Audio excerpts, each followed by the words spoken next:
Bien sûr, Turquoise a eu un volet humanitaire. nibyo ko operasiyo Turquoise yari igamije gutabara ikiremwamuntu, gusa hirya yabyo yari igamije gufasha bikomeye leta yarimo gukora jenoside. Ubuhamya bwanjye bushingiye ku byo nabonye, ntabwo ari byo nasomye.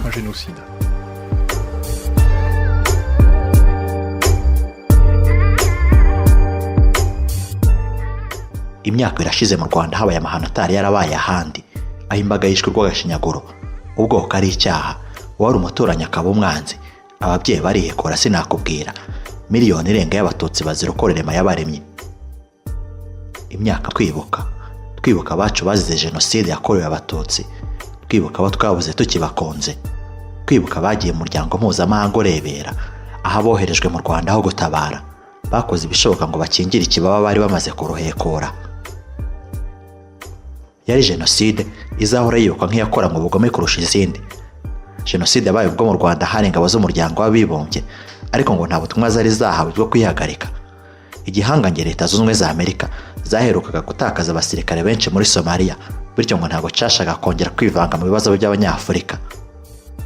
Ababiligi n'izindi ngabo z'abibumbye nyinshi baje kuzinga utwabo baragenda, ngo nyuma yo kwicwa kw'abasirikare 10 b'Ababiligi Shenge, aho batitaye ku bihumbi byicwaga. Igihangange cyari gisigaye cyari Ubufaransa, bwari bufitanye umubano wihariye na leta yarimo ikora jenoside, maze ubu biza kurangira aribwo bwohereje ingabo mu Rwanda ngo bushyireho icyo bwise agace karimo umutekano mucyo wise operasiyo Turquoise. Abariko aho kurinda bicwaga, ahubwo bashatse ko ntanga gutera ingabo mu bitugu abakoze jenoside ngo bagume ku ngoma, maze nyuma yo kubona ko amazi yarenze inkombe niko kubafasha gusohoka mu gihugu nta nkomyi.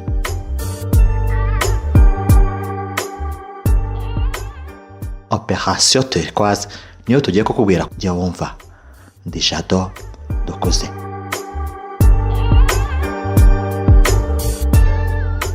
Nk'uko tubikesha Komisiyo y'Igihugu ishinzwe kurwanya jenoside, dukurikije igitabo cya Samuel Totten na Paul Albatrot bise The Genocide Studies Reader, ijambo jenoside ryahanzwe n'umunyamategeko w'umuyahudi wabaga mu gihugu cya Polonye, Raphael Lemkin, ashingiye ku ijambo ry'ikigereki genos, bivuga ubwoko cyangwa inkomoko, hamwe n'iry'ikilatini kaedel, risobanura kwica.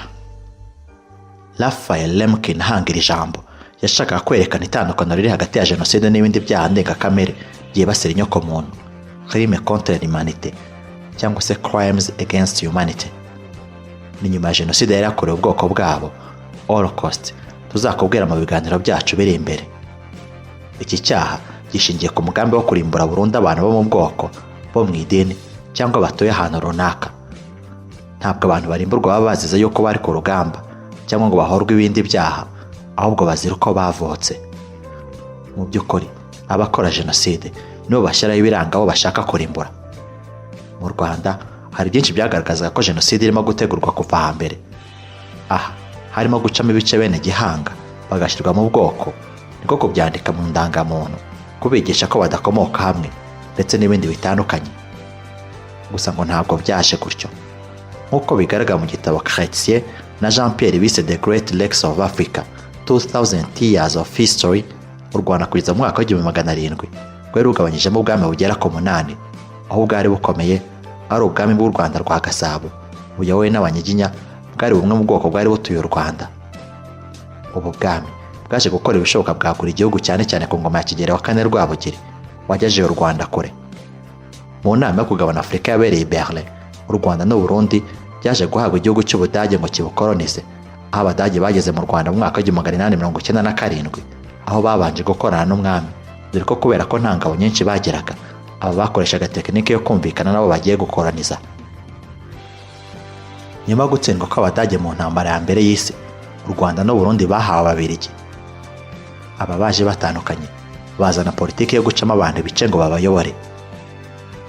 Mu mwaka w'1935, Ababiligi bazanye indangamuntu zashyiraga Abanyarwanda mu moko atatu: Abatutsi, Abahutu n'Abatwa. Aha mu gihe hambere umuntu yashoboraga kuva mu bwoko ajya mu bundi bitewe n'uko ubukungu bwe bwazamutse, guhera ubwo byahise bicika. Ababiligi bakomeje kwereka Abanyarwanda ko badateye kimwe, ndetse banabwira bamwe ko bakandamijwe kuva hambere. Maze mu mwaka w'1959 mu cyo bise revolution, Abatutsi baricwa hirya no hino, baratwikirwa, barasenyerwa, benshi bahungira mu bihugu by'abaturanyi bya Uganda, Tanzania, Burundi na Zaire. Nyuma yo gushaka gutaha bakangirwa babwirwa ko igihugu cyuzuye, mu mwaka wa 1990 Major General Fred Rwigema yatangije urugamba rwo kubohora igihugu, gusa ntiyahirwa kuko yahise yicwa rugikubita, ndetse leta y'u Rwanda ubwo igahita ibona ubufasha bw'ingabo z'Abafaransa na Zaire ngo basubize inyuma ingabo za FPR Inkotanyi. Abariko ntabwo bacitse intege, ahubwo bahise bayoborwa na Major General Paul Kagame ngo bakomeze urugamba rwo kubohora igihugu. Uko aba bashaka ko u Rwanda rubohorwa, niko ubwicanyi mu gihugu bwarimo bukaza umurego, aho Abatutsi bishwe ahantu hatandukanye, ubwicanyi buyobowe n'abasivili bitwaje ibikoresho gakondo byica nabi, ndetse n'abasirikare bamwe bakabafasha. Hamwe muri ho hari nka Kibirira mu mwaka wa 1990, i Murambi mu mwaka wa 1990, mu Mutara mu 1990, mu Bigogwe mu 1991, i Nasho mu 1991, mu Bugesera mu 1992, ku Kibuye mu 1992, ku Gisenyi mu 1993, ndetse n'ahandi. Ibi byakomezaga gutiza umurindi ingabo za FPR Inkotanyi ngo zirebe ko zatabara zihagarika ubwicanyi, ari nako zagendaga zegukana intsinzi hirya no hino. Izi ntsinzi zatumye leta ya Habyarimana Juvenal isaba imishyikirano, niko gusinya amasezerano ya Arusha yo muri Kanama 1993 yaga RPF umwanya muri leta ndetse no mu ngabo, buri byo kuvuga ko igihugu cyuzuye bishyirwa hanze. Aha mu rwego rwo kubungabunga aya masezerano, umuryango w'abibumbye waje kohereza ingabo mu Rwanda zo kureba ko ayo masezerano ashyirwa mu bikorwa. Mintwari nuko yaje, mu gihe ingabo za RPF zemerewe kuzana umutwe wazo zikambika ku cyicaro cy'inteko ishinga amategeko, zitegereje ko ayo masezerano ashyirwa mu bikorwa. Uyu munsi twahisemo kukubwira ibya Operation Turquoise, ku ntango yaza mu Kigali ngo irinde Abatutsi ngo baticwa, bikarangira irinze abo muri leta y'isi y'abatabaze ngo bahonge. Turacyakubwira ibyayibanjirije, harimo jenoside yakorewe Abatutsi. Kuva mu mwaka wa 1992 hatangiye gushyirwaho icyiswe Hutu Power, cyari kigamije guhuriza hamwe Abahutu. Aha hashyizweho agatsiko k'abicanyi boheje muri politike kakoreraga mu ibanga, karimo abitwaga Masaso, bakaba ari abasirikare bakuru barwanyaga amasezerano ya Arusha. Hakaza interahamwe za MRND, impuzamugambi za CDR, abakombozi ba PSD Power hamwe n'abandi. Ubu nabwo hatangiye gutangwa intwaro mu baturage ngo bazikize umwanzi w'Umututsi, nk'uko babivugaga kuri ubwo Habyarimana yari amaze gusinya amasezerano ya Arusha, ndetse bigaragara ko FPR igiye kwinjira muri guverinoma mu mwaka wa 1993. Iyi Hutu Power yatangiye gukora liste y'abo bise ibyitso by'inkotanyi mbere y'uko ziza. Aba bagiye bicwa buhoro buhoro, ndetse binavuga ko na Habyarimana yashyizwe kuri iyo liste icyo gihe, dore ko bamushinjaga kugambanira igihugu yumvikana n'Abatutsi. Hutu Power kandi yashinjaga radiyo y'igihugu kugengesera ntivuge ibyo bifuza neza, maze ihita ishinga radiyo rutwitse ya RTLM yatambutsaga ubutumwa bwo guhamagarira ubwicanyi hamwe n'ivanguramoko ryo ku rwego rwo hejuru. Muri uwo mwaka wa 1993 ni nabwo leta yatumije imihoro hanze, mu by'ukuri yari irenze ikenewe mu buhinzi, ahubwo ngo yagombaga guhabwa abaturage mu bwirinzi. Iyi yazanye n'ibindi bikoresho birimo amacumu, inkota, ibyuma n'ibindi. Tariki ya mbere Mutarama 1994, General Romeo Dallaire wari uyoboye ingabo z'abibumbye mu Rwanda yaje kohereza fax ku cyicaro cy'umuryango w'abibumbye ONU, bababwira ko hari umuntu wizewe wamubwiye ko hari gahunda yo gukwirakwizwa intwaro mu mitwe yitwara gisirikare y'Abahutu ngo bazica bamwe mu basirikare b'Ababiligi bari muri Mintwari, maze Ububirigi buhite buva mu gihugu butahe. Uyu watanze amakuru yaravuze ko hari gahunda yo kwanika Abatutsi bose bari i Kigali, aho umugambi wari wo kwica Abatutsi 1020. Romeo Dallaire akaba yarasabaga uruhushya rwo kurinda uwo wari umuhaye amakuru hamwe n'umuryango we. Kofi Annan icyo gihe wari ukuriye umutwe w'ingabo z'amahoro muri ONU yanze icyo gitekerezo, ndetse inshuro nyinshi yanga ko ingabo za ONU zatabara no mu gihe jenoside yari yatangiye. Jenoside yari yarateguye kuva hambere, yaje gukorwa nyuma y'urupfu rwa perezida wa Repubulika Habyarimana Juvenal. Abatutsi bareshwe urw'agashinyaguro, ingabo z'umuryango w'abibumbye zakoze ibishoboka ngo zifashe abanyamahanga bari mu Rwanda bisubirira iwabo nta nkomyi. Abanyarwanda baratereranywe. Romeo Dallaire aratabaza biranga, ahubwo n'ingabo zari mu Rwanda zirigendera, zisiga batagira kirengera ngo birwaneho. Aha nk'uko Prunier na Gérald babyanditse mu gitabo basohoye mu mwaka w'igihumbi kimwe magana cyenda mirongo icyenda n'umunani bakacyita The Rwandan Crisis 1959 1994 History of Genocide. Ingabo z'Abafaransa n'Ababiligi nizo zari zishinzwe gufasha abanyamahanga ngo bahunge ubwicanyi bwari buri kubera mu Rwanda. Aha ngo iyo hageraga umututsi ushaka kujya mu bandi ngo ahunge bahitaga bamukuramo shisha itabona, mu gihe kandi abana b'abanyamahanga babyanye n'abatutsi nabo batemererwaga kugenda. Ibi ngo Abafaransa bakaba barabikoze, nyamara bagafasha abantu bakomeye bo muri leta ya Habyarimana kurira indege barimo n'umugore we Agatha Habyarimana. Abafaransa nubwo barimo bakora ibi, tariki ya 19 Kamena 1994 leta yaje gushyira hanze itangazo ivuga ko bashaka gushyira agace karimo umutekano mu Rwanda ngo abashaka guhunga bagahungiremo. Tariki 20 Kamena Abafaransa bakaba barohereje ibijyanye n'iyi misiyo bise Operation Turquoise. Turquoise ubusanzwe rikaba ari ibuye rifite amabara y'icyatsi n'ubururu wagereranya n'ikiyaga cya Kivu gitandukanya u Rwanda na Congo. Nibitangaje n'ubundi Ubufaransa iyi misiyo yayo bagomba kuyitangirira i Congo nk'uko Kengo wa Dondo wari minisitiri w'intebe wa Zaire yaje kubitangaza. Le téléphone a sonné et le président Mobutu a eu quelqu'un au bout du fil, je ne sais pas qui. Telefone yarasonnye, ntabwo nzi wavuganaga na perezida Mobutu, yaba se ari perezida Mitterrand, yaba se ari minisitiri w'intebe Baradire, yaba se ari Juppé ushinzwe ububanyi n'amahanga, ntabwo mbizi. Gusa bamusabye niba yakwemera gukoresha ibibuga by'indege bya Kisangani, Goma na Bukavu kuko bari bagiye gutangiza Operation Turquoise. Perezida Mobutu yaremeye parce que on voulait lancer l'opération Turquoise. Le président Mobutu a donné son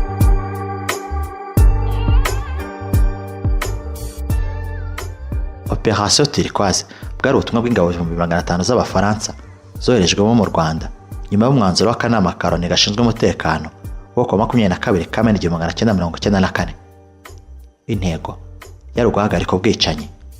Izi ngabo zakoreraga hafi y'umupaka w'u Rwanda na Zaire mu duce twa Cyangugu, Kibuye na Gikongoro. Igihe ivuga ko Abafaransa baje biteguye bigaragara, aho bazanye ingabo zirwanira ku butaka zarimo abakomando bo muri RPA, Régiment Parachutiste d'Infanterie de Marine, bafite intwaro zirasa hafi ndetse na kure, harimo n'izikoreshwa mu ijoro, abarwanisha ibifaro n'abandi benshi bafite indege z'intambara za kajugujugu 10 bita Gazelle n'izindi 3 za Super Puma. Ingabo zirwanira mu kirere zari zifite indege zirenga 30, harimo iza C-130 Hercules, Falcon 20, C-160 Transit na Casa DC-35. Ingabo zo mu kirere kandi zakodesha indege imwe ya Airbus Boeing 747, Antonov 124 Kanda 17 zo gutwara ibikoresho bya gisirikare.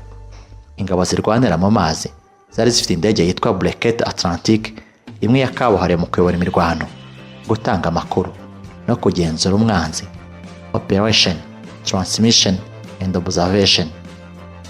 Serivisi y'ubuzima yari ifite abaganga 46 bafite ivuriro rishobora kubaga, bloc opératoire, ibitaro bifite ibitanda 50, laboratoire naho bacisha abarwayi mu cyuma. Nubwo aba baje bashaka gutabara nk'uko babitangazaga, hagati ya tariki 23 Kamena 1994 n'iya 5 Nyakanga 1994 gahunda yabo yari ikiriyo kurwanya inkotanyi. Muri iyo minsi ingabo z'Abafaransa zinjiye kenshi mu Rwanda zishaka kumenya hari ibirindiro by'inkotanyi. Bamwe binjiriye Gisenyi, abandi Kibuye, ndetse bavuga ko bageze hafi ya Gitarama. Abandi binjiriye Cyangugu ndetse bagera i Butare, ariko hose ntibashoboye kumenya neza ibirindiro by'inkotanyi kuko zitagumaga hamwe, uretse aho bazibonye i Butare tariki ya 3 Nyakanga 1994 ndetse bakozanyaho. Ibyo ngo biri mu byatumye bahindura gahunda yo kurwanya inkotanyi. Ikindi cyatumye hataba imirwano nuko guverinoma y'abatabazi bwo yarigeze ku mupaka w'u Rwanda na Zaire honga, yasabye abasirikare ba FARC bose guhunga kugira ngo Abafaransa basigare bonyine bahanganye n'inkotanyi, bibe ngombwa ko barwana nk'uko byabaye mu 1990. Ibyo nabyo ntabwo byakonze kuko tariki ya 4 Nyakanga 1994 inkotanyi zimaze gufata Kigali zafashe umwanzuro wo kutarwanya Abafaransa, ziguma mu birindiro zari zifite. Abafaransa nabo ngo batinye kurwanya inkotanyi bonyine kuko basangaga baramutse batsinzwe cyaba ari igisebo gikomeye. Guillaume Ancel yari umusirikare mukuru mu ngabo z'Abafaransa zari mu Rwanda muri Opération Turquoise. Bien sûr, Turquoise a eu un volet humanitaire. nibyo ko Opération Turquoise yari igamije gutabara ikiremwamuntu, gusa hirya yabyo yari igamije gufasha bikomeye leta yarimo gukora jenoside. Ubuhamya bwanjye bushingiye ku byo nabonye, ntabwo ari byo nasomye. Et là, je ne prends que mon témoignage personnel, c'est-à-dire pas les choses que j'ai lues, les choses que j'ai vues. J'ai d'abord reçu l'ordre de préparer un raid sur Kigali. babanje kumpa amabwiriza yo gutegura igitero kuri Kigali yari imaze gufatwa na RPF. Amabwiriza yavugaga ko gufata Kigali bitari muri gahunda yo gutabara, ahubwo ari ukugira ngo bagarure ku butegetsi leta yari irimo gutsindwa. Iki gihe hari tariki 30 Kamena jenoside yari ikiri gukorwa, wari umunsi wacu wa 8 mu Rwanda. Nakiriye amabwiriza yo kujya guhagarika ingabo za FPR zari zirimo zirwanya leta yakoraga jenoside. Iyi misiyo bayihagaritse neza ubwo twari tugiye gutera. Aya mabwiriza yatugezeho tariki ya mbere Nyakanga saa 12 avuye muri présidence avant 6h du matin directement par l'Élysée.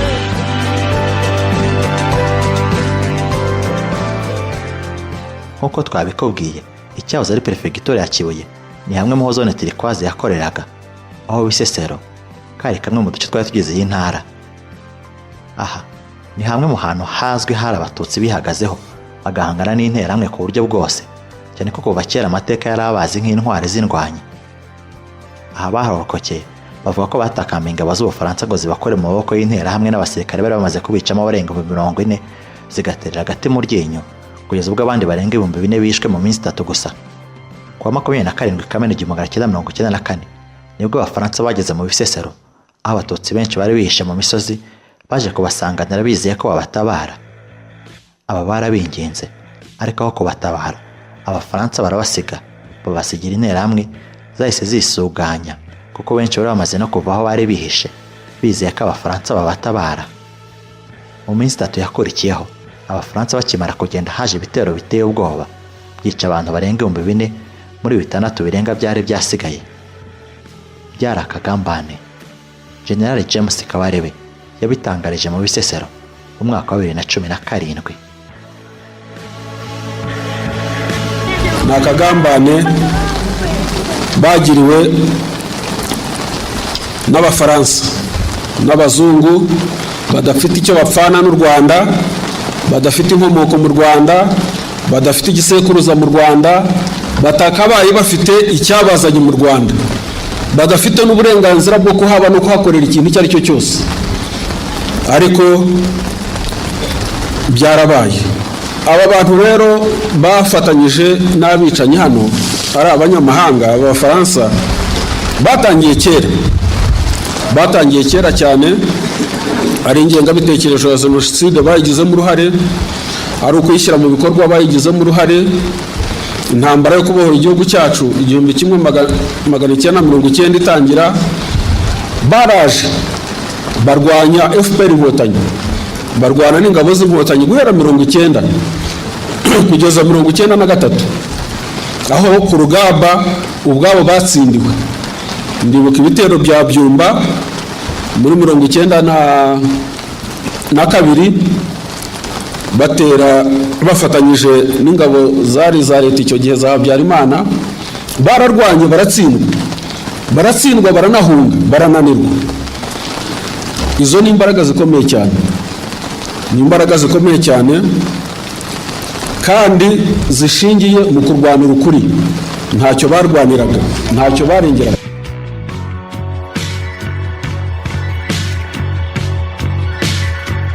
Nk'uko amakuru kibitangaza kandi mu mwaka wa 2015 ibinyamakuru bibiri byo mu Bufaransa, Mediapart na France Inter, byashinje ingabo zari muri Opération Turquoise gutererana abatutsi bari ku musozi wa Bisesero mu gihe bari basanzwe bazi neza umugambi wo kubatsemba wari umaze iminsi bacurirwa.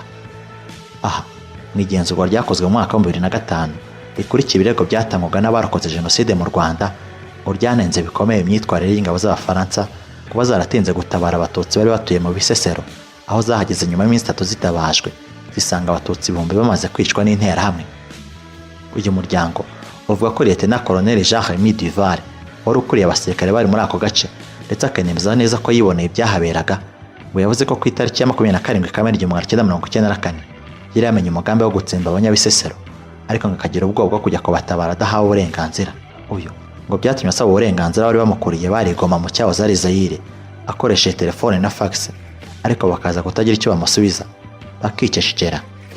Yagize ati, namenyesheje Jacques Rosier wari unkuriye ibyo nari ndi kubona, namusabye uburenganzira bwo gusubirayo ku munsi ukurikiyeho nitwaje umubare w'ingabo urenze izo nari mfite n'ibikoresho bihagije, ariko ntabwo yigeze ansubiza. Uyu yasobanuye ko hari naho bahuraga n'abaturage babaga bihishe mu mashyamba ndetse n'abandi babaga bakeneye ubufasha bw'ubuvuzi, bakizera ko bagiye kwitabwaho n'izo ngabo, ariko ngo ibyo bibwiraga ntibibe ukuri kubera ko nta burenganzira izi ngabo zari zahawe bwo gutabara izo nzirakarengane. Nk'uko France Inter bitangaza ngo mu mashusho yafashwe agashyikirizwa ubucamanza hagaragaramo ikiganiro Colonel Jacques Rosier yagiranye n'umwe mu basirikare wari ufite ipeti rya serge amusobanurira akaga kari kari kubera mu bisesero, ariko ngo Colonel Rosier akamwumva ntagire icyo asubiza. Hagati ya tariki ya 5 na 20 Nyakanga 1994 nibwo mu by'ukuri Operation Turquoise yatangiye ibikorwa byakwitwa iby'ubutabazi, ariko nabwo bafashaga gusa bari bahungiye muri Zaire biganjemo bari bamaze gukora jenoside, babaha amazi, ibiribwa, ubuvuzi n'ibindi. Honoré Mbanda yari umujyanama wa Perezida Mobutu wari perezida wa Zaire icyo gihe. J'ai vu tout un gouvernement fuir la guerre avec les attributs de l'État, parce que non seulement toute l'armée rwandaise a traversé la frontière avec des armes lourdes et légères, mais il y a nabonye leta yose ihunga intambara izanye n'ibyayo byose, kuko uretse kuba ingabo zarambutse umupaka zifite intwaro zikomeye n'izoroheje, ababazanye na banki y'igihugu ndetse n'ibindi birimo imodoka za leta. Mbega bari abantu benshi baje barimo igisirikare cyose. Icyo Mobutu yakoze rero aho ni ugukora ibishoboka byose bakakirana yombi izo ngabo zari zije iwacu. Kubaka intwaro ntabwo byahise bikorwa, uretse wenda gutwara imbunda zikomeye batashoboraga guhisha. Aha ariko abasirikare benshi bigumiye mu mpunzi, benshi banambara nk'abasivile, bigira mu nkambi. Mbega twisanze imbere y'ibyo bintu, gusa ntacyo twabikozeho. Perezida Mobutu ntacyo yabikozeho. Ils sont entrés dans le camp, donc nous étions devant cette situation, mais nous étions impuissants. Le président Mobutu était impuissant. Nk'uko Meredith na Martin babyanditse muri The State of Africa, aba nubwo bari barazanywe no gufasha ubuzima bw'abantu ngo ntibishwe, mu by'ukuri ntabyo bakoze. Ubwo leta yarimo ikora jenoside yimuraga iminara ya radio ya RTRM ikayijyana mu duce twa zone Turquoise, Abafaransa ntabwo bigeze bayibuza, kandi iyi radio yari yagize uruhare runini muri jenoside yarimo ikorwa. Bimwe mu byumvikanye kuri RTRM ubwo yarigeze ku Gisenyi, naho bagize bati, mwumve tubabwire mwa bakobwa mwe b'abahutu, ni mukarabe muke, mwambara imyenda myiza, mwakira Abafaransa, abakobwa b'Abatutsikazi bose barapfuye, ngaho nimupfusha ubusa aya mahirwe mubonye. Abafaransa kandi ntabwo bigeze bahagarika abayobozi ba leta yari yisi y'abatabazi, kandi bari babizi ko bamaze gukora jenoside, ahubwo babakingiye ikibaba. Nyuma ya 20 Nyakanga 1994 nibwo Abafaransa batangiye kohereza fari, imbunda n'ibindi bikoresho bya gisirikare bitegura gutera baturutse Zaire. Nubwo ibi byose byabaye, perezida w'Ubufaransa kuri ubwo ari François Mitterrand yaje gutangaza ko Operation Turquoise yageze ku ntego zayo zo gukiza ibihumbi by'abantu. Tariki 21 Kanama 1994 iyo operation yaje gusoza inshingano zayo, aho ingabo za RPF zahise zifata uduce yakoreragamo. Muri Gicurasi 2006 urukiko rw'ubujurire rwa Paris rwakiriye ikirego cy'abarokotse jenoside yakorewe Abatutsi, aho barize ingabo z'Abafaransa mu ruhare bagize muri jenoside ubwo bari muri iyo Operation Turquoise.